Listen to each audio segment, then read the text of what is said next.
তো বন্ধুরা, দেখো এখন রাত 10টা 20 বাজে।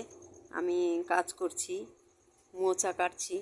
এই দেখো, মোচা কাটা মোটামুটি হয়ে গেছে। আমাদের কলা গাছ আছে, তাই 2-3টা মোচা হয়েছিল, কেটে নিলাম। এবার মোচা রান্নার প্রসেস।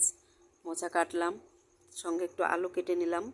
সকালবেলা কি করব, ভাপ দেবো, ভাপ দিয়ে জলটা ফেলে দেবো। একটু কাঁচা লঙ্কা চিড়ে দেবো। চিড়ে দেওয়ার পরে ধনিয়া বেটে দেবো, আদা আর একটু জিরা বেটে দেবো। দেওয়ার পরে একটু পরে আতপ চালের গুঁড়া দেবো। যখন আঠা আঠা হবে তখন একটু গরম মশলা দিয়ে নামিয়ে দেবো। খেতে খুবই টেস্টি। জানি না তোমরা খাও কি না, তোমরা খেলে কমেন্টে জানাবে কেমন লাগে খেতে। তা আমাকে তো খুবই ভালো লাগে। এর মধ্যে কিন্তু পেঁয়াজ রসুন আমি দেই না। পেঁয়াজ রসুন খুব কম খাই, তো দেই না। যাই হোক, দেখো হাত কেমন হয়ে গেছে।